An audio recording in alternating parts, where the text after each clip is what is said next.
তার মধ্যে 5 ওয়াক্ত নামাজ পড়ে, ভদ্রভাবে কথা বলে।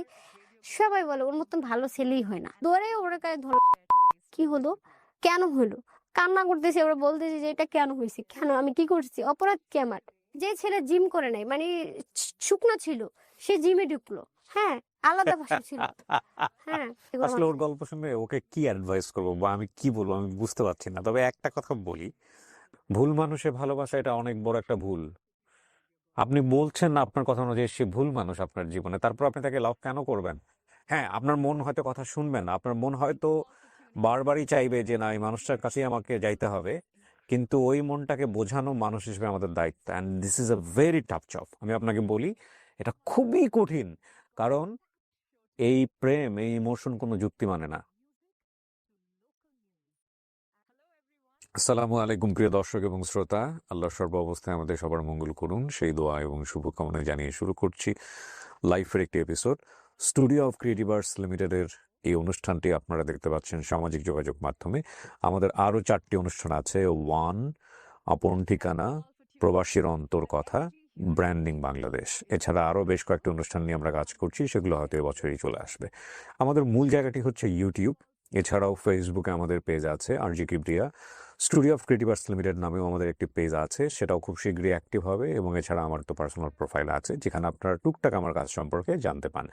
কিন্তু আপনারা এই যে নতুন যে অনুষ্ঠানটির কথা আমি বললাম ওয়ান, এটা নিয়ে আমাদের ইউটিউবে একটা চ্যানেল আছে, আপনারা জানেন। ওয়ান স্পেস সকার নামে সার্চ করলে আপনি চ্যানেলটি পাবেন। খুবই নতুন একটি চ্যানেল আমরা গড়ার চেষ্টা করছি। আশা করছি নতুন নতুন যে ভিডিওগুলো আসছে সেগুলো দেখলে হয়তো বা বুঝতে পারবেন যে আমরা কি পরিমাণে এফোর্ট দিচ্ছি প্রতিটি ভিডিওর পেছনে। আপনাদের দোয়া থাকলে, ভালোবাসা থাকলে, সাপোর্ট থাকলে আমরা অনেক দূর এগিয়ে যাবো ইনশাল্লাহ। আর আমাদের যে কোনো অনুষ্ঠানে অংশগ্রহণ করতে হলে আমাদেরকে ফোন করবেন। আমাদের ফোন নাম্বার হচ্ছে 09639888877। এছাড়া আপনারা চাইলে আমাদেরকে মেইলও করতে পারেন। আমাদের মেইল অ্যাড্রেসটি হচ্ছে sharemystory24@gmail.com। নাম কি আপনার? আমার নাম জেসমিন আক্তার মিম। মিমের বয়স কত? আমার বয়স 25। 25 বছর। জন্ম জেলা? কুমিল্লা চান্দিনা। এখন থাকেন কি ঢাকাতে? বর্তমানে হ্যাঁ, ঢাকায় আছি। বলেন মিম। আমার আব্বুর প্রথম পক্ষ ছিলেন, দ্বিতীয় পক্ষ হলো আমার আম্মু। ওকে। দ্বিতীয় পক্ষের সন্তান শুধু আমি। আমার জীবনটা ছিল টানাটানি কখনো বাবার সাথে কখনো মায়ের মায়ের সাথে? সাথে। হ্যাঁ, তো এক সময় আমার আব্বু মারা যায় এবং কি আমার আব্বুর সাথে আমার আম্মুর ডিভোর্সও হয়ে যায়। আপনার বাবা মারা যাওয়ার আগে আপনার মায়ের ডিভোর্স হয়ে গেছে। Divorce হয়ে সো তো বাবা মারা যাওয়ার পর কার সঙ্গে থাকলেন? বাবা মারা যাওয়ার পরে আমি আম্মুর সাথে থাকা শুরু করি। আব্বু মারা যাওয়ার কিছুদিন আগে, প্রায় ধরেন মাস খানিক আগে, আমার আম্মু তখন কি করে একটা বিয়ে করে ফেলে। তো কিন্তু আমার আম্মুর তখন মোটামুটি ভালো টাকা ছিল। শাড়ি কাপড় বলেন, এগুলো ইন্ডিয়ান থেকে ডাইরেক্ট নিয়ে এসে নামাতো। হুম। সে একটা পুরুষের মতনই কাজ করতো। মানে আমি ওই লোকটাকে কখনো বাবা হিসাবে গ্রহণ করিনি।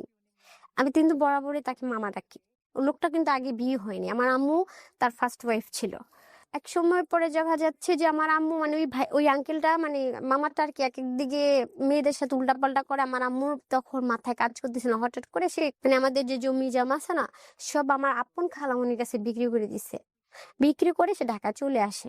আপনাকে নিয়ে? হ্যাঁ, আমাকে নিয়ে, এবং কি উনাও ছিল সেখানে। আবার আমার একটা ছোট ভাই হয়। যখন আমি মোটামুটি বুঝি, 14 বছর চলে, কখনো মাদ্রাসায় পড়ছি, কখনো স্কুলে পড়ছি। পড়ানোর জন্য মানে আমার চাইতে আমার আম্মুর চেষ্টা ছিল। আবার স্কুলে ভর্তি হলাম, গার্লস স্কুলে পড়তাম আর কি। সেখানে একটা ক্লাসমেট ছিল, হ্যাঁ। তো ওর সাথে আমি পড়তাম। ওর মামা স্কুল থেকে নেওয়া আসা করার জন্য আর কি আসতো, তো উনা আমাকে দেখে। ক্লাস 6 এর ঘটনা? হ্যাঁ, একটা 6 এর ঘটনা। ওকে। কোথায় যাচ্ছি, কোথায় থাকতেছি, আমার ব্যাকগ্রাউন্ড কি, সবকিছু জানে, কিন্তু ওনার সম্বন্ধে আমি কিচ্ছু জানতাম না। তো বলতো, মিম তোমার নাম্বারটা দাও। পরে আমার আম্মুর নাম্বার দেই, দেওয়ার পরে আমি ওর নাম্বারটা নিই। ওনা ফোন দিলে বলতো, তোমার ভয়েসে না, আমার তোমার ভয়েস শুনে মনে হচ্ছে তুমি অনেক সুন্দর গান জানো, একটা গান বলো মিম, এরকম বলতাম। পরে আমি গান করতাম, মানে গান গাইতাম। গাইতে গাইতে এক সময় মানে কথা বলতে বলতে প্রায় 3-4 মাস হয়ে যায়। আম্মুর ফোনে হ্যাঁ। তখন আম্মু বুঝতো না? না, আম্মু জানতো না। বলতে বলতে এরকম ধরেন প্রায় 1 বছরের কাছাকাছি, ধরেন একটু কম হবে, কখনো টাচ ফোন ইউজ করিনি, এই ছেলে আমাকে দিছে। ক্লাস 6 এ থাকা অবস্থায়? হ্যাঁ, 6-এ, আপনার মা জিজ্ঞেস 1 করেনি ফোন বছরের মধ্যে। ফোন কোথায় পাইলি? হ্যাঁ, জিজ্ঞাসা করেছে। আপনি কি আনসার দিয়েছেন? আমি বলছিলাম কি, আমাকে দিছে কে, আমার একটা ছেলে দিছে, কেন নিছস, কি সম্পর্ক কি? আপনি সত্য কথাটাই বলছেন? হ্যাঁ। আমার আম্মুরও কথা হয়েছে কি, যে এখন এগুলা কথাবার্তা বলিস না, ওর ফোন নিছে, ও দিয়া দিস। ও কিন্তু তখন ইন্টার সেকেন্ড ইয়ারে পড়ে। আপনি তখন ক্লাস 6 এ? হ্যাঁ। পরে আমাকে বললো যে আমি তোমারে বিয়ে করব। শুনে আমার তেমন মন হাস্যকর লাগলো, কিসের বিয়ে করবে, মানে এগুলো কি বলে, আজব অবহেলা করা শুরু করলো, মানে ভাল লাগে না, আর কথা বলবো না এরকম। পরে না আমার বাসার সামনে সে এসে দাঁড়ায় থাকতো, তখন আমি দেখা যাচ্ছে উল্টা পাল্টা অনেক কথাই বলতাম, বলার পরে ও কান্না করতো। পরে এক সময় আমার আম্মুর কানে গেছে, আমার আম্মু কথা হইলো কি, তুই কথা বললি কেন, আর যদি না হয় তোর ফোন নিলে কেন, হুম তা আমি বলছিলাম ফোন ব্যাক দিয়ে দিব। পরে আমার আম্মু বুঝাইছে, পরে আমি রাজি হয়ে গেছি। আমার আম্মুর কথা হয়েছে কি, আমি আর একটু বড় হই, হুম বিয়ে হয়ে যাক, এঙ্গেজ করে ফেলবো না, যদি তোমার ফ্যামিলি রাজি হয় তাইলে আমরা দিব, সমস্যা নেই। মানে আপনার মা কথা বলছে? হ্যাঁ, আমার মার সাথে কথা হয়েছে ফোনে। ভাই কিছুদিন পরে জানতে পারি কি জানেন, তার নিকাতন বাড়ি আছে। ছেলে আমাকে কিন্তু এগুলো বলেনি, ও বলছে কি জানেন, ও ভাড়া থাকে। তাহলে ও আমার সাথে এই বিষয়টা মিথ্যা বলছে, কি মানে করা যায়? বড় লোকের কাছে আপনার আমি করব না, আমার আম্মু বাদ আমি করব না। গুলশান নিকেতনে বাড়ি এই ছিল? Gulshan Niketan. Also very interesting. হ্যাঁ, পরে সেলফ রেসপেক্ট, মানে আত্মোপলব্ধি, আমার স্ট্যাটাস এটা, সো আমি বড় লোকের একটা মেয়ে ছেলেকে যদি বিয়ে করি আমাদের সাথে ম্যাচ হবে কিনা, এটা হচ্ছে বিষয়। তো আমার আম্মুর কথা হচ্ছে, এখানে তোর পড়াশোনা শেষ হয়ে যেতেছে, স্কুল আর যাওয়া সম্ভব না। আমার আম্মু তাড়াতাড়ি করে বললো কি, এক কাম করি, তুমি এক কাজ করো, ওর মামার বাসায় পাঠাই, ওর মামার বাসার থেকে যত টাকা খরচ লাগে, আমার যদি সামর্থ্য না থাকে, বিয়ের যত খরচ আছে আমি ওখান থেকে গ্রহণ করবো, সব দিব, ওখানে ভালো পরিবেশ, আমার মামার সবকিছু আছে, ওখান থেকে বিয়ে দিব। আচ্ছা, ঠিক আছে। আমিও চলে গেলাম, মামার মেয়ে আছে, ও মাজার রোডে থাকে, ওখানে আমি গেলাম। ওখানে আমার মামা বলছে আমাকে স্কুলে ভর্তি করাই দিবে, দেওয়ার পরে আমি ওখানে পড়াশোনা করব। ওই ছেলের সাথে কথা বলছে আমার মামারা, বলছে হ্যাঁ অপেক্ষা করো, দিব। আমি তো ওকে পছন্দই করি না, বিরক্ত ফিল। ও ফোন দিলে আমি সব সিম টিম অফ করে ফেললাম। আমাকে ফোন দিয়েছে বললাম না, আমি ফোনটা কিন্তু ব্যাক দিতে চাইছি, বুঝছেন, ও নেয়নি। ও না নিলে তো আমি এটা ফেলে দিতে পারি না, তখন এই ক্ষেত্রে আমার কাছে ছিল। তার ওই তখন আমি তার সাথে কথা বলতাম। আমার মামার মেয়ের বাসায় যে আমি যেখানে যে উঠছি আর কি, যেখানে মানে থাকে পড়াশোনা করব, হ্যাঁ। পরে আমার ব্যাটারির তো সমস্যা হয়, ব্যাটারি চেঞ্জ করতে যাই, মানে এগুলো নিয়ে ওই দোকানে ওই ছেলেটা কাজ শিখতো, ঠিক আছে। পরে কি আপনার বাসার পাশে কোনো দোকান?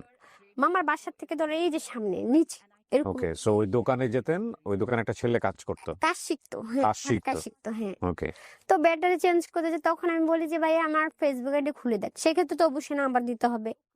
নাম্বার দিয়ে ওরা ফেসবুক ঠিক মানে সবকিছু ওরা ঠিক করে দেয়, দিয়ে আমি বাসায় আসি। ওরাই খুলে দেয় হ্যাঁ, ফেসবুক? ফেসবুক সব খুলে দেয়। আবার ব্যাটারির সমস্যা ছিল, ব্যাটারিটাও চেঞ্জ করে দিছে। আমি বাসায় আসা না মানে আসতে না আসতেই ফোন চলে আসছে। আমি বললাম কে, হ্যালো কে, আপনি কে, কয় মানে ওনা আমার সাথে একটু আননোন পার্সন, মানে চিনি না এরকম একটা ভাব নিয়ে ভনিতা কথা বলে করতেছে? না, হ্যাঁ মজা নিচ্ছে। আমি বললাম আপনি কি পাগল ছাগল, আপনি কেন ফোন দিচ্ছেন, মানে আমার কথার সাইজ তেমন একটা সুন্দর ছিল না, গুছায় কথা বলতে পারতাম না। পরে উল্টা পাল্টা বলতেছি, আপনি যা বলেন বকা দিল ভালো লাগে। এটা বলার পর আমি যখন বাসায় যাই, আবারও কল দিচ্ছে, ঠিক আছে আমি আপনাকে রাতের মনে করেন আনুমানিক 9টা-10টা বাজে ফোন দিয়ে বলতেছি কি, আপনি যদি আপনার যে সুন্দর কণ্ঠ, আমার মনে হয় কি আপনি যদি একটা গান শোনান আমি আপনাকে ডিস্টার্ব করবো না। মানে আমি ওনাকে একবার গান শোনালে ওনার কল দিবে না, ওই যে ওনাকে আমি বারবার, কারণ তখন আমি ব্লক লিস্টে বুঝতাম না। তা আমি বললাম প্রমিস, হ্যাঁ প্রমিস, আমি আর আপনাকে কল দিব না। পরে আমি মনে হয় আমি একটা গান শুনাই, একটা গান শোনানোর পরে আরেকটা গান শোনান। পরে ছেলে বলে আমি তো আপনার পিছে আর ছাড়তেছি না, কেন, আমি আপনার গানে প্রেম করে গেছি। পরে আমি নাম কথা বলবো না, দেখেন ভাবেন আমি আপনারা ফ্রেন্ড। আমি বলছি ওকে ফ্রেন্ড, ঠিক আছে। তো কথা বলতে বলতে দেখা যাচ্ছে 2 মাসের মতন তার সাথে ফ্রেন্ডলি ছিলাম। হুম, হুম মানে ওই ছেলে কি জানি করছে, ওর মা বাবা ওকে মানে সম্ভবত বাহিরে পাঠিয়ে দিছে। ওই ছেলে বলতে যার সাথে আপনার সম্পর্ক ছিল? ঝামেলা, হ্যাঁ হ্যাঁ। জি। ও আমাকে আস্তে আস্তে ফোন দেওয়া বন্ধ হয়ে গেছে এই 2 মাসে, ঠিক আছে। তা আমার জন্য ওটা একটা ভালো দিক ছিল। তখন আমার আম্মুকে, ঠিক আছে তুই বাসায় আয়। হঠাৎ করে ভাই ওখান থেকে চলে আসি, হ্যাঁ। হুম চলে আসার পরে না ওই ছেলেটা মানে একদম পাগল হয়ে গেছে। কই, আমি বললাম এমনি এমনি চলে আসছি, আমার আম্মু নিয়ে আসছে। কেন, আমি বলছি জানি না। হ্যাঁ, আমার জন্য যেন একটা কেমন কেমন জানি করতেছে, হুম মিম আমি তোর সাথে দেখা করতে চাই। পরে আসছে, আমি দেখাও করছি, কারণ ওই যে ফ্রেন্ড বলছি ফ্রেন্ড। হুম হঠাৎ করে সেও আমাকে বলে যে আমি তোমাকে ভালোবাসি। এই ছেলেটা কি যে সেই ছেলে যে ছেলে কাজ শিখতো? হ্যাঁ, আমি যখন তার সাথে কথা বলতাম না, হাদিস ছাড়া কোনো কথা মনে হতো না। আমি কিন্তু তখন তাহাজ্জুদ নামাজও পড়তাম, এবং কি অনেক মানে নামাজ পড়তাম, 5 ওয়াক্ত নামাজ পড়তাম। হুম মানে সবসময় হাদিস সম্পর্কে কথা বলতো, ঠিক আছে।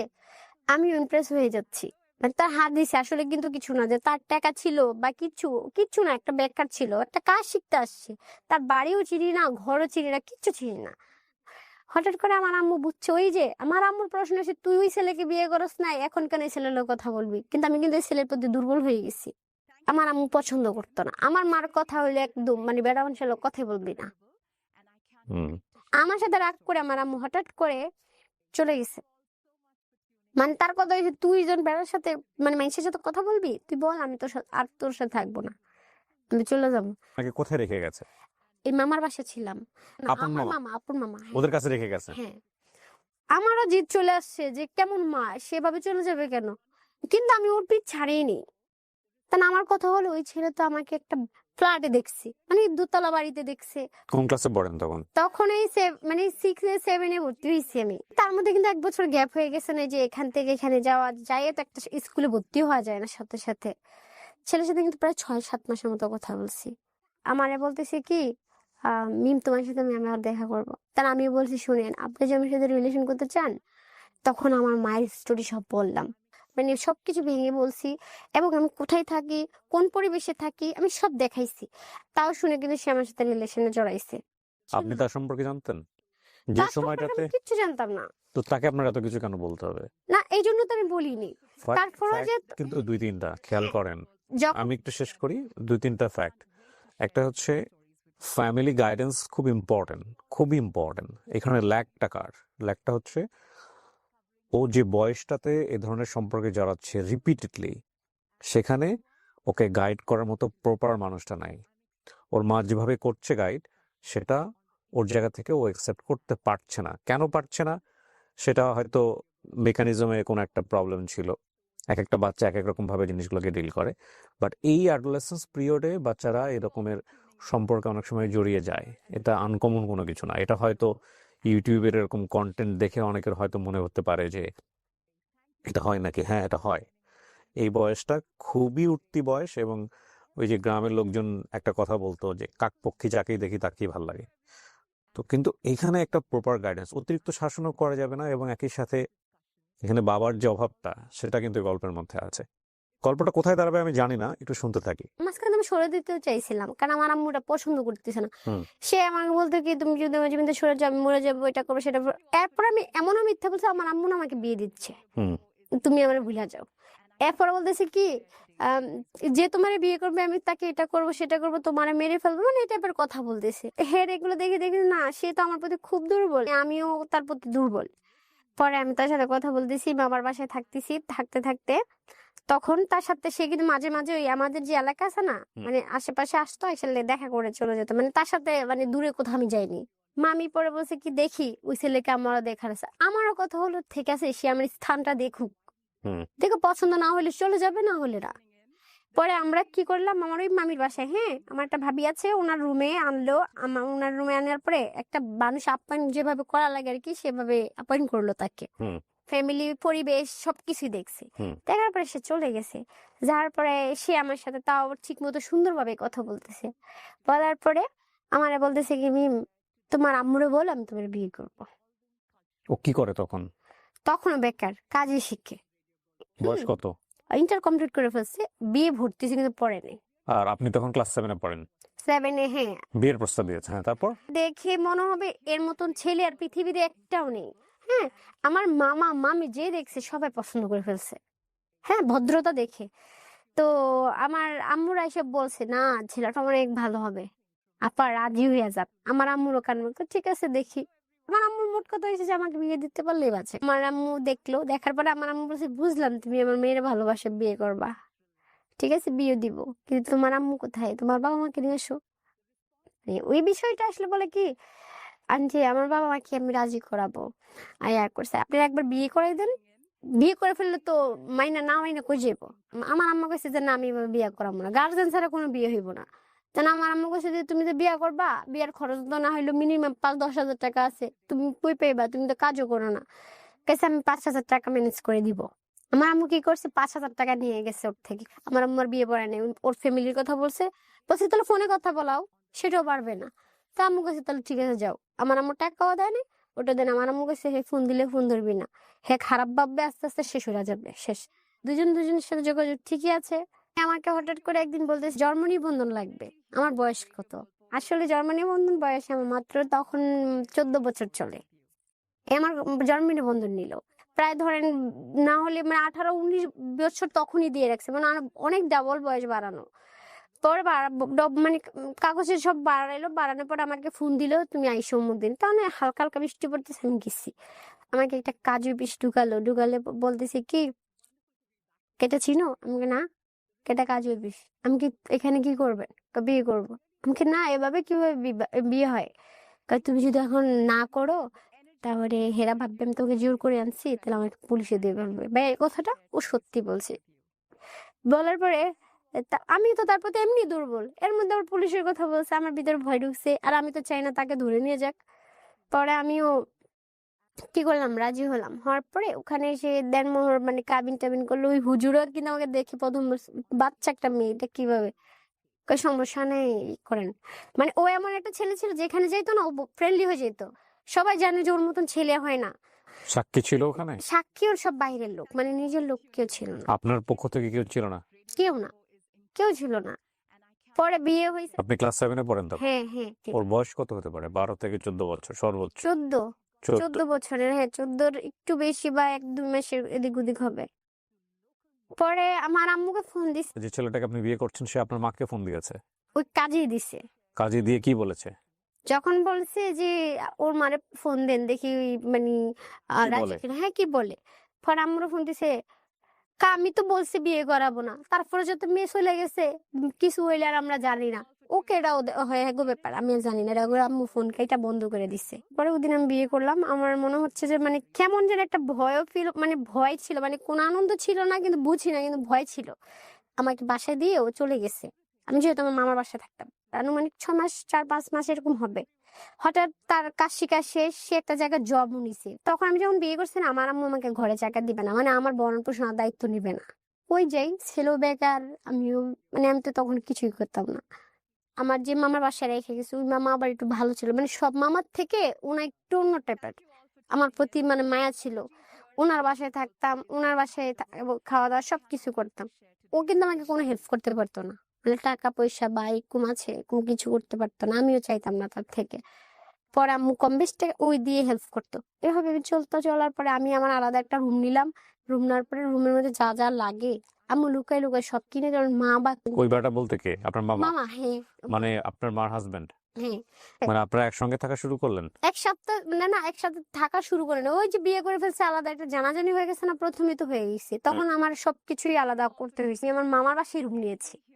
মামার মামার বাসা বাসায় মানে কি আপন মামার বাসা? হ্যাঁ আপন মামার বাসা। ওইখানে আলাদা একটা রুম নিয়েছেন? হ্যাঁ। ওখানে কি ওই ছেলেটা আসতো, আপনার হাজবেন্ড না, আসতো? তখন আসতো না। তখন আমি আবার স্কুলে ভর্তি হয়ে গেছি, আমার আম্মু ভর্তি করাই দিল, ওখানে পড়তে শুরু করলাম। হঠাৎ করে সে তার কাজ চলে গেছে, সেখানে থাকবে। একটা মজার জিনিস আমি বলি, মানে এটা আমার লাইফ এক্সপিরিয়েন্স থেকে। আল্লাহ পৃথিবীতে মাদেরকে বানাইছে একরকম ভাবে, বাবাদেরকে বানাইছে একরকম ভাবে। এটা আপনারা হয়তো নিজ পরিবার থেকে অনেকখানি মূল্যায়ন করতে পারবেন। মাদের টলারেন্স লেভেল অনেক বেশি। সন্তানের সন্তানের অনেক রকমের ভুল তারা সামহাও এটার সাথে কোপ আপ করে যায়, এবং এই যে কোপ আপ করে যায় এটাও এক ধরনের বড় রকমের ভুল যদি সেই সংসারে বাবা না থাকে। কারণ বাবা একটা সীমানা আছে, সে সীমানার বাইরে গেলে বাবা কিন্তু ভয়ঙ্কর রকম ভাবে রিজিড হয়ে যায়। মা সেটা হয় না। মার অন্তর আল্লাহ অনেক বেশি মায়া দিয়েছে। কিন্তু এই যে মেনে নেওয়াটাই মায়ের এই ফ্লেক্সিবিলিটি বাবা ছাড়া পরিবারে এটা কখনো কখনো ভয়ঙ্কর রকম ভাবে ভুল হয়ে যায়। ভুলটা হয় তার সন্তানের জীবনের জন্যে, এবং সন্তানের জীবনে যেহেতু খারাপ সময় আসবে এই মেনে নেওয়ার কারণে, একই সাথে ওই মাও কিন্তু সন্তানের কারণে rest of the life suffer করে। সুতরাং বাবা এবং মা দুজনই সন্তানের জন্য গুরুত্বপূর্ণ। কি অসম্ভব রকম ভাবে ব্যালেন্স প্রকৃতির মধ্যে। আপনি যদি এই জিনিসগুলোকে অ্যাভয়েড করা শুরু করেন, লাইক বাবা ছাড়া পরিবার, মা ছাড়া পরিবার, হ্যাঁ সেপারেশন হয়ে যায়, ডিভোর্স হয়ে যায়, কিন্তু দুজনকেই দুই জায়গাটা থেকে সাপোর্টটা দিতে হবে। যখন ওই ব্যালেন্সিং ব্যাপারটা আর থাকে না, তখন সন্তান কিন্তু অনেক কিছু অন্যায্য দাবি হয় যার সাথে থাকে তার কাছ থেকে আদায় করে, বাবার কাছ থেকে আদায় করে, মায়ের কাছ থেকে আদায় করে। এবং ডেফিনেটলি সন্তানের ভালোর জন্যে এই অন্যায্য দাবিগুলো মেনে নেওয়া কখনোই উচিত না, কখনোই উচিত না। এরকম একটা ছেলে যার ওর কথা যদি সত্য হয়ে থাকে, ও ফিউচার জানে না, ও কোথায় কার সাথে কি করেছে, এবং তারপরেও ওর মা ওকে আলাদা একটা শেল্টার দিয়ে আলাদা একটা জায়গা দিয়ে রেখেছে, মায়ের জায়গা থেকে এটা হয়তো স্বাভাবিক, কিন্তু বাবা হলো কি সেটা করতো? বাবা হলে ডেফিনেটলি সেটা করতো না, এবং বাবা হলে যেহেতু করতো না, এটা সন্তানের মাথাতে ওই মেসেজটা থাকতো যে আমার বাবা তো এটা মেনে নেবে না, সুতরাং সন্তান এটা করতে গিয়ে 100 বার চিন্তা করতো। সো দেখেন এটার পরে কি দাঁড়াইছে। জি, তারপরে তারপরে যখন আমি সবকিছু রুম টুম নিলাম, নেওয়ার পর ওখানে থাকা শুরু করলাম। তারপরে আমার এই মামাতো বোনরা সবাই মানে বুঝা যা ওর হয়েছে, ফুফু বাদ দেন, যা হয়েছে মানে আমার আম্মুরে বুঝাচ্ছিল। হুম আর আমার অভিযোগটা হলো, আমার আম্মুর কাছে বরাবর আমি এটা মানে হেরে বলতাম, মানে আমার কিছু বলতে আসলে বলতাম যে তুমি যদি আজকে দ্বিতীয় বিয়েটা না করতাম, আমাদের জীবনটা এলোমেলো হতো না, ওই যে আমাদের বাড়ির জমি যেমন বিক্রি করতাম না, আজকে আমরা ঢাকা শহরও আসতাম না, এত কিছু আমি চিনতাম না। এটা আরেকটা বড় সমস্যা, কিন্তু বাবা মায়ের ফল্টি কোনো পজিশন যদি সন্তানের চোখে পড়ে, সন্তান তখন এটা সুযোগ নেয়। সন্তানের তো একটা ম্যাচুরিটি বয়স চলে আসে ক্লাস 6-7 পরে। আমি জাস্ট একটা এক্সাম্পল দিচ্ছি, সে যদি বুঝে যে আমার বাবার সারাউন্ডিং থেকে বাবার একটা ফল্ট পজিশন আছে, মায়ের সারাউন্ডিং থেকে মায়ের একটা ফল্ট পজিশন আছে, তাহলে সে তার স্বার্থ বা তার ইন্টারেস্ট আদায় করার জন্য ওই ফল্টি পজিশনটাকে বারবার পোক করতে থাকে। এবং প্যারেন্টিং আসলে খুব টাফ একটা জব। ফল্টি পজিশন নিয়ে সন্তান সামনে ফেস করাটা খুব ডিফিকাল্ট আসলে। হ্যাঁ, এবং সন্তানের সামনে পার্সোনালিটি স্ট্রিক রাখাটাও খুব ডিফিকাল্ট হয়ে যায় অনেক সময়। হ্যাঁ, সেকেন্ড বিয়েটা না করলে তুমি এটা হইতো না। তারপর 5-6 মাস পরে থেকে ছেলে আমার কাছে মানে আমার বাসায় আসা শুরু হয়ে যায়। হুম আমার তখন আরো রাগ, জামাই বিয়ে করছে তাহলে তো জামাই দায়িত্ব নিবে, আমার তো আর কিছু দেওয়ার দরকার নেই। হুম ওর সে তো বেকার, সে দিবে কোত্থেকে? হুম আমার আম্মু যখন এই ছেলেটাকে কাছ থেকে দেখলো নামাজ টামাজ পড়তেছে না, আমার মারও মায়া লেগে গেছে, কারণ বেকার, ঠিক আছে, তার মধ্যে 5 ওয়াক্ত নামাজ পড়ে, ভদ্রভাবে কথা বলে। আমাদের এলাকা যেখানে আমরা থাকতাম না, সবাই বলে ওর মতন ভালো ছেলেই হয় না। হয়তো এখন কাজ শিখছে, আহ এখনো মানে কিছু করতে পারে নাই। তখন আমার আম্মু বললো ঠিক আছে, তুমি যে বিয়ে করছো তোমার ফ্যামিলি জানে? মানে আমার আম্মু বলে, কয় না আমি বলি নাই, আস্তে আস্তে বলে দিব। তখন আমার কাছে থাকা শুরু হলো। তো ও বললাম তোমাকে বিয়ে করিনি, আমি তোমার কষ্টে বিয়ে করছি, তবে হুম। আমার আম্মু তোর প্রতি রাগ। আমার আম্মার বলছে মা মাফ করে দেন, ও কিন্তু আম্মুরে ডিরেক্টলি মা বলছে। তারপর তখন মনে করেন যে আমার আম্মু মাথা ছুঁয়ে বলছে যে আমি কখনো মিমকে ছেড়ে যাব না।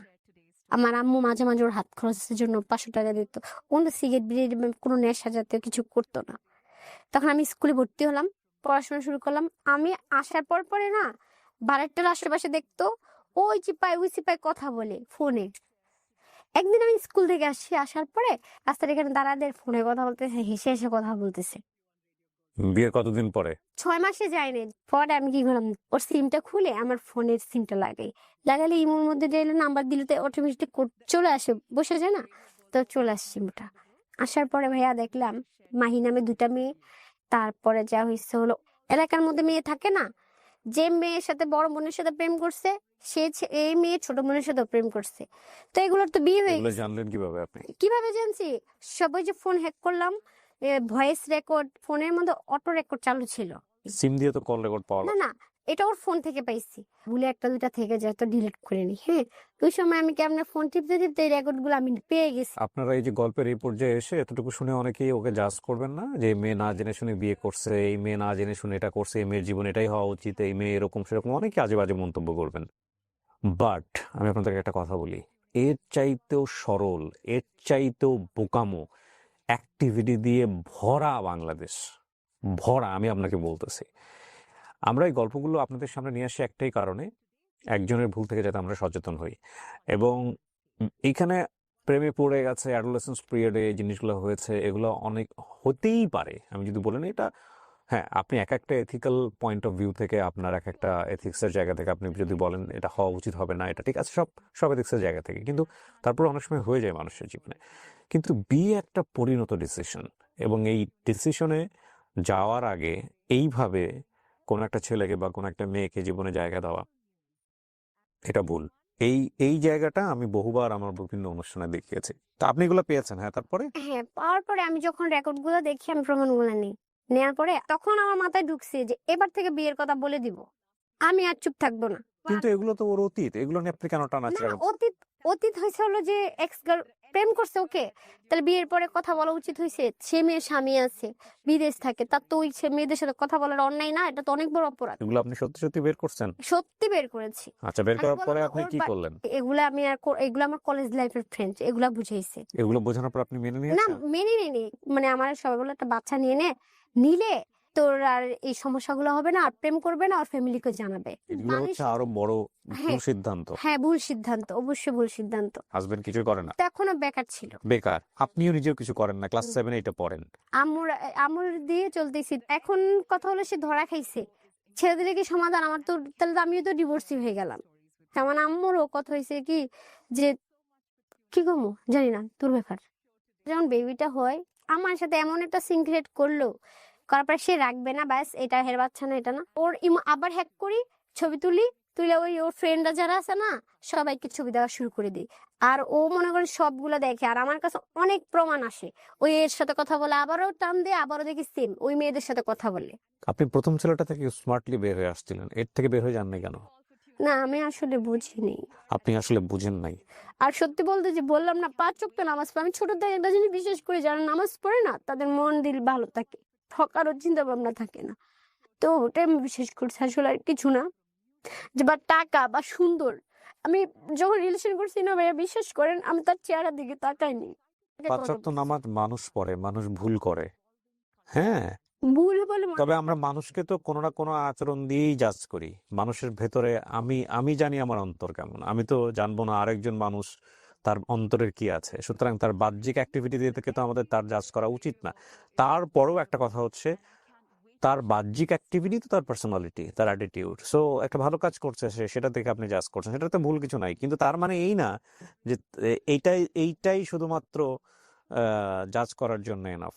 আর তার চেয়ে বড় কথা হচ্ছে, তাকে জাজ করতে যাবেন কেন? আপনি নিজে কি ঠিক করছেন?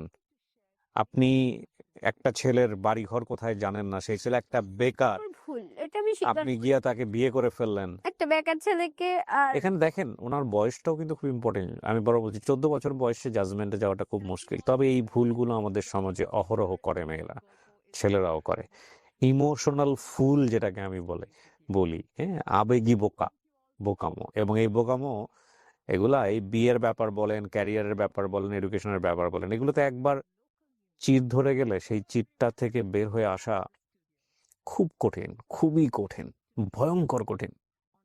ওই মেয়েগুলোকে আপনার পারিবারিক বিষয় জানায় আপনার লাভটা কি হবে? না, ওদেরকে আমি পারিবারিক বিষয় জানাতে চাচ্ছি না, আমি ওর আপনি বিষয়ে জানাচ্ছেন জানাতে তো চাচ্ছি। যে আপনি তা কাবিনের ছবি পাঠাচ্ছেন না? হ্যাঁ, তো এই কাবিনের ছবি পাঠালে ওই কারণ ও তান মেরে সে যে সম্পর্কগুলা করতেছে, হুম এরা তার জানে না যে সে মেরে, সে আমাকে ছাড়বে না, কিন্তু আবার ওদের সাথে কথা বলতেছি ধরা খেলে ফ্রেন্ড। এই যে কাজটা করছেন আপনি, এটাতে কোনো রেজাল্ট আসে? এটা রেজাল্ট একটা আসছে, ওই যে আমি তার ফ্যামিলিকে জানাইছি। তার ফ্যামিলিকে এক পর্যায়ে জানাইছেন? হ্যাঁ জানাইছি, কিন্তু ওরা বিশ্বাস করেনি, বিয়ের কাগজ দিছি তাও বিশ্বাস করেনি। এই যে ও কাজটা করেছে, যে ছোট বয়সে বিভিন্ন মেয়েদের কাছ থেকে তথ্য কালেক্ট করে মেয়েদের নাম্বারগুলো নিয়ে তাদেরকে হোয়াটসঅ্যাপে বিয়ের কাবিন নাম্বার ছবিটা পাঠানো, এইটা প্রথম কথা হচ্ছে যে এটা ওর একটা মানে ইম্যাচিউর মেন্টালিটির আসলে বহিঃপ্রকাশ। ঠিক আছে, হাজবেন্ড যদি এই ধরনের সম্পর্কে জড়িয়ে যায়, একটা প্রমাণ পেলেই enough to cut this kind of relationship. জি, আপনার ফ্যামিলিকে জানালেন, তারপর? যখন ওর ফ্যামিলিকে জানায়, এর তো আইসে বাসার মধ্যে মায়ের টের দিয়ে মোবাইল ভেঙে ফেলছে। মানুষকে বুঝেছি কি জানেন, আরেকবারের সাথে কথা বলছে, আমি ধরছি, ফোন ভেঙে ফেলছি। তখন আমার কথা হলো যে আমি ধরা খাইছি, আমাকে সবাই সামনে মোবাইল শো দেখাবে। মামার বাসায় এগুলো করতেন, মামারা বিরক্ত? না বিরক্ত হতো, মামারও তো আগে যেত, মারো কেন? ওই তখনই বলতো যে আমি পরকীয়া করছি, মানে অন্য ছেলের সাথে কথা বলছি। ফোন ভেঙলে তো আমার ফোন শেষ না, 2 বছর পরে যাচ্ছে। হ্যাঁ, এই কাহিনীগুলো চলতেছে। কিন্তু প্রথম পক্ষের যে ভাইরা বললাম না, ওখানে ওনাদের ভাই আছে, ও ভাইয়েরও বলছে যাওয়ার হয়েছে, দেখ অনেক ছেলেরা আছে, ভালো হয় না, এক কাজ কর, ওখান থেকে সরে আয়, সরে এলে আমরা বাড়িতে দেখে বিয়ে দিব। 4 মাস হয়ে গেছে, সে বাচ্চা রাখবে না। আমি বলছি যে বাচ্চা না রাখলে আমি আসবো না, আমি কুমিল্লা চলে গেছি যাতে ও বাচ্চাটা নষ্ট না করতে পারে। আমাকে বলে কি ঠিক আছে আমরা বাচ্চা রাখবো, তুমি ঢাকা আসো। আমাকে মিথ্যা কথা বলে নিয়ে আসে। আসার পরে সে এক পর্যায়ে বলে এই বাচ্চা তো আমার না, আমি রাখবো না, আমি পরিচয় দিব না, এটা দিব না, সেটা দিব না, তুমি যদি আমাকে পেতে চাও বাচ্চা নষ্ট করে ফেলো। এক কথা আমি ওর পায়ে ভিক্ষা চাইছি, বাচ্চাটা নষ্ট করে না, তুমি এক কাজ করো, শুধু পরিচয়টুকু দিও, তুমি ওরা দেখা লাগবো না, তুমি ওর পরিচয় দিতে পারো, তোমার বাড়ি তোমাকে নিতে হবে না। আমি এই টাইপের কথাগুলো বলছি। হ্যাঁ 4 মাস, প্রায় 4 মাস, মানে 10 দিন না কতদিন ছিল এরকম নষ্ট করে মারার পরে একটা হসপিটালও আমাকে বলছে যে ছেলে ভালো না, যে বাচ্চা নিজের সন্তানকে ফেলে দিতে চায়, তার চেয়ে থেকে জঘন্যতম ছেলে না, তুমি ছেলে থেকে সরে যাও। তো বেবিটা নষ্ট করলো, নষ্ট করার পর আমি খুব অসুস্থ ছিলাম। পরে হঠাৎ করে 20 দিন পর আমার গায়ে হাত তুলছে, তোলার পরে আমার মা এবার প্রচুর রাগ জানার পরে এই ছেলে এখান থেকে উইরাইতে পালায় চলে গেছে। এখান থেকে চলে গেছে, ফার্ম গেটে চলে গেছে। তখন ফার্ম গেটে কাজ নিছে, কিন্তু বেকার ছিল না তখন, তার মাঝে কিন্তু কাজ নিছে। একজনের দোকান ছিল, সে পাশে মোবাইল সার্ভিসিং এর দোকান দিচ্ছে, যেহেতু কাজ শিখছে। ওই 200 টাকা ইনকাম করলে 100 টাকা ওরা দেয়, আর 100 টাকা এরকম করে কন্ট্রাক্টের কাজ করতো। ওখান থেকে পালায় যায়, কি করলো, আমাকে ডাইরেক্টলি এই যে সুপ্রিম কোর্ট না কি বলে, ওখান থেকে ডিভোর্স দিয়ে দিল। ধরে ওরা কাছে ধর, কি হলো, কেন হলো, কান্না করতেছে। ওরা বলতেছে যে এটা কেন হয়েছে, কেন, আমি কি করছি, অপরাধ কি আমার। কয় তোমার আমার ফ্যামিলি মেনে নিবে না। মাইনে নেবে না ভালো কথা, তুমি তো আমাকে এভাবে ডিভোর্স দেওয়ার কোনো, মানে এটা তো কোনো কিছু দেখতেছি না, এটা ঠিক করো নেই। এমন জোরে ধাক্কাচ্ছে, মানে আমাকে চিনে না সে। শুনতে শুনতে শুনি সে দোকান নিচ্ছে। ঠিক আছে, যে দোকানে কাজ করতো ওই দোকানটা ছেড়ে দিচ্ছে, অ্যাডভান্স টাকা ও দিয়েছে, দিয়ে ওই দোকান রেখে দিছে। আসলে আমি কিন্তু কিছুই জানতাম না, আমার সাথে থাকতো কিন্তু আমাকে কিছু বলতো না।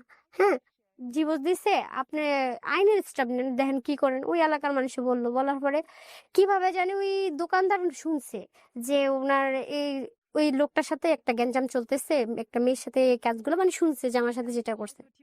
আপনি নতুন দোকান নিছেন, আমার দোকানে এগুলো ঝামেলা চলবে না, আপনি ঝামেলার সমাধান করে তারপর আপনার দোকান খুলবেন। এদিক দিয়ে দেন, আমি যদি এখন আমার কাবিন তো আছে 2 লাখ টাকার, এখন আমি যদি মামলা দেই তাহলে 2 লাখ টাকা আমাকে দিতে হচ্ছে। ওদিক দিয়ে সে মার্কেটে দোকান নিছে, ওখানে আরো 1 লাখ টাকা পাবে। হ্যাঁ, দোকানও খুলতে দিচ্ছে না, তাহলে সে একটা ঝামেলা পড়ে গেল। হঠাৎ করে ভাইয়া বলতেছে কি আমাকে মেনে নিতে, আবার বিয়ে করাবে। তারপরে এর ফ্যামিলি হঠাৎ করে আমাকে মাইনা, পরে নতুন করে আবার বিয়ে হলো। ডিভোর্সের কয়েকদিন পরে? 3 মাস কমপ্লিটলি হয়নি। তখন আমার হাজবেন্ড আমার সাথেই থাকতো। তারপরে হঠাৎ করে বলে কি, আমার না এই এখান থেকে যাতায়াত, মহাখালী থেকে নাকি ফার্মগেট যাতায়াত করতে ওর কষ্ট হতো। হ্যাঁ, কইছে আমি এখান থেকে যাতায়াত করতে পারবো না, আমি ওই জায়গায় থাকবো। মোবাইল সার্ভিসিং করতে মেয়েরা আসে, নাম্বার দিয়ে যায়, এই নাম্বারে ওরা ও চ্যাটিং, প্রেম, ভালোবাসা শুরু করে দেয়। আপনি তখন কোথায়? আমি তখন এই যে মহাখালীতে। আপনাকে রেখে সে ফার্ম গেটে থাকতো? হ্যাঁ, ফার্মগেটে থাকতো। যে ছেলে জিম করে নাই, মানে শুকনা ছিল, সে জিমে ঢুকলো। হ্যাঁ, আলাদা ভাষা ছিল। হ্যাঁ, কিন্তু ভাই ওই যে কোনো অবহেলা ছিল না। ধরেন আমিও ঠিক ছিলাম, বাহিরের মেয়েরও ঠিক ছিল, আমি বুঝতে পারিনি যে সে পরে। আমি তো জানি মেয়েদের সাথে কথা বলাটা নেশা আছে। আসলে ওর গল্প শুনবে ওকে কি অ্যাডভাইস করবো বা আমি কি বলবো আমি বুঝতে পারছি না। তবে একটা কথা বলি, মানে জীবনে যদি কোনোদিন এরকম সিচুয়েশন দেখেন যে অপর পক্ষ থেকে কোনো এক তার জায়গা থেকে এরকম মনে হচ্ছে it's kind of race, say always এরকম করে বেড়াচ্ছে আর আপনি তার পিছিয়ে পিছিয়ে বিভিন্নভাবে তাকে আটকানোর চেষ্টা করতেছেন, এইটা সম্পূর্ণ ভুল স্টেপ, ভয়ঙ্কর রকম ভাবে ভুল স্টেপ। হ্যাঁ, স্টেবল রিলেশনশিপে থেকে থাকেন, সেটা যদি বিবাহিত সম্পর্ক হয়, একবার তাকে আপনি বলতে পারেন যে তুমি এটা করছো, তুমি এটার জন্য সরি কিনা, তুমি এটা করছো, তুমি এটা বুঝে শুনে করছো কিনা, এটার জন্য তুমি অনুতপ্ত কিনা। যদি দেখেন যে না, মুখে বললেও অ্যাটিটিউড এরকম না, বা যদি দেখেন যে আলটিমেটলি সে এরকম না, সে এগুলোর মধ্যেই যাবে, দেন শেষ করে দেওয়াটা জরুরি। তারপর এভাবে তো চলতে যেতে প্রায় আমি একটা ইন্স্যুরেন্স কোম্পানিতে ট্রেনিং চলতেছিল নতুন অবস্থায়। হুম। তো যে আপনি কি করবেন, আমি কই দেখি। তখন আমি পড়াশোনা করছি, পাশাপাশি এটা করছি। তখন আমি পড়াশোনা করতে পারিনি বেশি, 8 9 পরীক্ষা দিয়ে আর আর পড়াশোনা শেষ, আর তোর পড়াশোনা ঢুকতেছে না মাথায়, বাদ। হুম। ওকে, তখন ও খরচ দিত টুকটাক, মানে মন ছেড়ে দিত, না হইলে না। ওই মার কাছে যেমন আমি একাই ছিলাম, তখন তারা আমার মার খাওয়াইতে সমস্যা হতো না, আমি আমার মার কাছে এসে থাকছি, রুম ভাড়াও লাগেনি, হ্যাঁ সব ফ্রি। হঠাৎ করে আমি ফোন টিপতে আমি লক খুলে দেখি কি, ও আছে না একটা মেয়ের নাম, একটা মেয়ের সাথে চ্যাটিং এ অনেক কথা বলছে, বাট খারাপ কথা না, মানে রিলেশনের কথা, প্রেম ভালোবাসা এগুলাই। আমি তাকে বলছি এখনো এই নেশা, অসম্ভব, তাহলে আমি আর তোমার সাথে থাকবো না।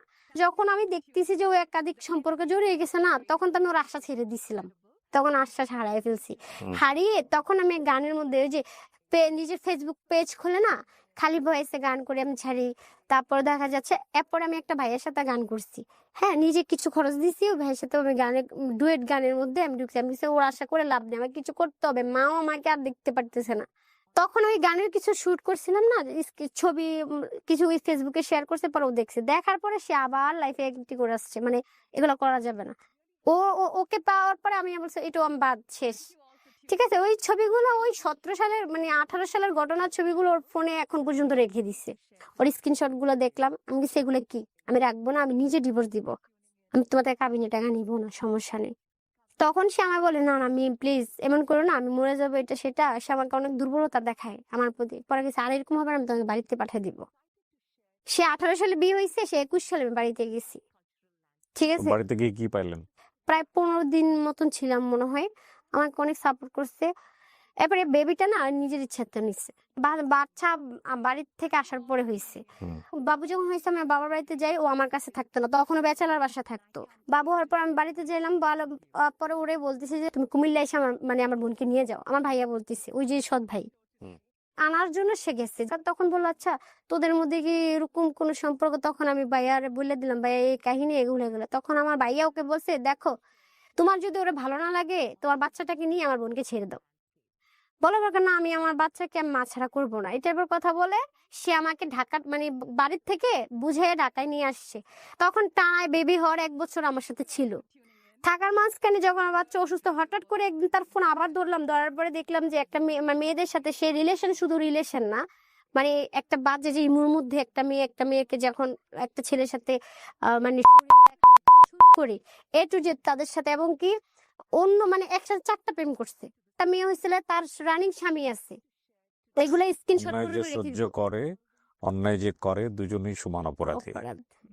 আপনি একের পর এক আপনার হাজবেন্ডের এগেনস্টে যা বলে যাচ্ছেন, এগুলো আমার শুনতে গিয়ে আমার কান ঝালাপালা হয়ে যাচ্ছে। লাস্ট ফিনিশিং এ এসে বলেন তো কি হয়েছে? তখন ও যখন সত্যিটা জেনে গেছে, তখন বিশ্বাসটা উঠে গেছে, তখন আমি তার প্রতিদিন তার ফোন চেক করি। তার কাছে মনে হতো আমি তাকে প্যারা দিচ্ছি। হ্যাঁ, আর আমার কাছে ভয় হচ্ছে আমার বাচ্চা হয়ে গেছে, আমি চাইলে কিছু আগে করিনি, আমি যা ভুলতে আগে করে ফেলছি, এখন আমার কিছু করা যাবে না। তার মাঝখানে সে বলতেছে কি তোমার এখানে আসা যা আমার সমস্যা হচ্ছে, বাইক কিনে দে। তারপর আমি আবার আমার আম্মুর থেকে নিয়ে মানুষের ধার নিয়ে 1 লক্ষ টাকা ধার দিয়েছি ওকে, ঠিক আছে, ও বাইক কিনবে। কয়দিন 6 মাস চালাই আজ ভিতরে ভিতরে প্ল্যান করছে সে বিদেশ যাবে। আমি জানি না, হোয়াটসঅ্যাপে কাউকে দিছে যে স্ক্রিনশট ছবি থাকে না, হোয়াটসঅ্যাপ না জানি ইমোর মধ্যে আমি এই ছবিটা পাইছি। তখন পর আমি এই পাসপোর্ট আরেকজনের ছবি দিছি, দরবার কাকে আপনার হাজবেন্ডের তো এখানে ভিসা লেগে আছে। পরে আমি বললাম যে বিদেশ যাইতেছস, আমাকে কিছু বলছো? কে বিদেশ যেতেছে আন্তাজি কথা, আমি তো সব জায়গায় গেছি। তখন আমার বাবুর 1 বছর পূর্ণ হচ্ছে, এই বার্থডের মধ্যে। পরে বলতেছে তোমাকে সারপ্রাইজ দিব দেখে আমি বলিনি, তুমি আমার কিছু টাকা দিও ধার। তারপর টাকা যেটা দেওয়ার দিয়েছি, দেওয়ার পরে ও বলছে রোমানিয়া যাবে। চলে গেছে সে? হ্যাঁ হ্যাঁ চলে আপনাকে গেছে। আপনাকে নিয়ে গেছে এয়ারপোর্টে? এয়ারপোর্টে আমি নিজে নিয়ে দিয়ে আসছি। যাওয়ার পরে সে ভিডিও কলে আমার সাথে কথা বলে না। এখানে আমি খুব সমস্যা আছি। কি সমস্যা? আমি তো ভয় পাইছি যে ওরা নাকি দালালে আটকে রাখছে, বুঝছেন? কেন? আরো 2 লাখ টাকা দিলে তারপর রোমানিয়া পাঠাবে। তো না, আমিও তো ভয়ে কান্নাকাটি করতে করতে শেষ। তারপর আমি তার বাড়িতে গেছি। পরে ওর মার ফোনটা আমি হাত দেওয়ার পরে দেখি কি জানেন, ওর মামার কাছেও গেছে, সৌদি আরব গেছে। আমি ওদিনই জানতে পারি যে সৌদি আরবে গেছে, আসলে সে রোমানিয়া যায়নি।